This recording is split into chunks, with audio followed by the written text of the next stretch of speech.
तो आज की जो कहानी है उसका नाम है तालाब में हाथी। अब सुनने में ये थोड़ा अजीब लग सकता है ना? पर यकीन मानिए ये कहानी प्रकृति के उन गहरे कनेक्शन को उजागर करती है जो अक्सर हमारी नज़रों से छिपे रहते हैं। चलिए जरा इस तस्वीर को देखते हैं। हाथियों का एक झुंड है जो इंसानी बस्तियों के पास से गुजर रहा है। पर बड़ा सवाल तो ये है कि ये अपना कुदरती घर छोड़कर यहाँ आ क्यों रहे हैं। देखिए, ये सिर्फ एक तस्वीर नहीं है। ये तो एक बहुत बड़ी और कह सकते हैं गंभीर समस्या की तरफ इशारा कर रही है, जिसका सामना आज भारत के कई राज्य कर रहे हैं। तो होता क्या है कि जब हाथी अपने जंगल से बाहर निकल आते हैं तो इसका सीधा असर हम इंसानों की जिंदगी पर पड़ता है। वो खाने की तलाश में खेतों में घुस जाते हैं, जिससे किसानों की पूरी मेहनत बर्बाद हो जाती है। और कभी-कभी तो इन टकरावों का अंजाम बहुत दुखद होता है, इंसानों और हाथियों दोनों के लिए। तो सवाल उठता है, ऐसा हो क्यों रहा है? जवाब सच कहें तो बहुत सीधा और साफ है। हाथियों के जो घर हैं, मतलब जंगल, वो लगातार सिकुड़ते जा रहे हैं।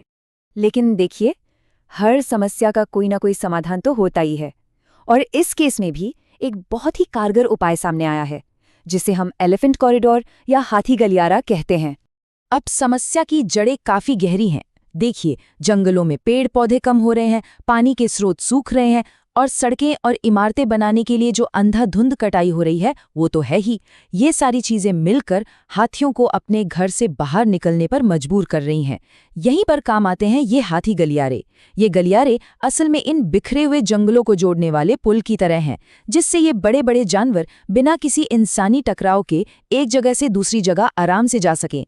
हाथियों की ये कहानी हमें एक बहुत बड़ी सच्चाई की याद दिलाती है, और वो ये है कि प्रकृति में सब कुछ, हर एक चीज एक दूसरे से जुड़ी हुई है, एक जटिल जाल की तरह।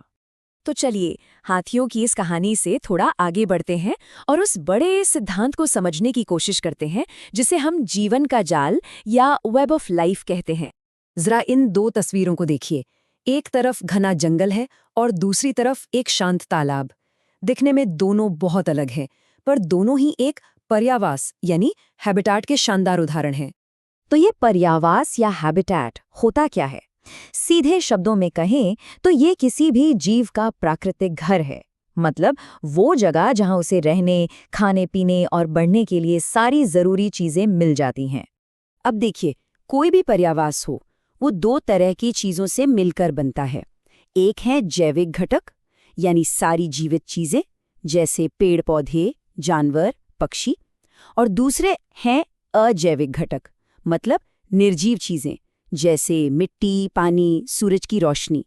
और जब ये दोनों मिलते हैं तभी जाकर एक पर्यावास पूरा होता है।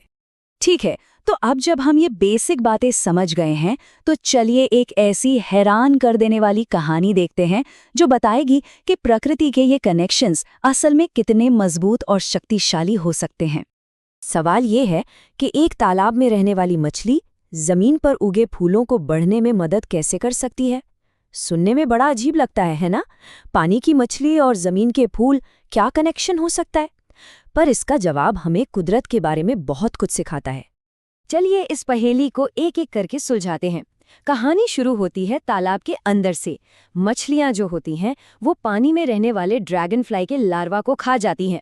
अब जाहिर सी बात है, जिस तालाब में मछलियां ज्यादा होंगी वहां ड्रैगन फ्लाई के लार्वा कम बचेंगे, और अगर लार्वा ही कम होंगे तो बड़े होकर हवा में उड़ने वाले ड्रैगन फ्लाई भी तो कम ही होंगे ना।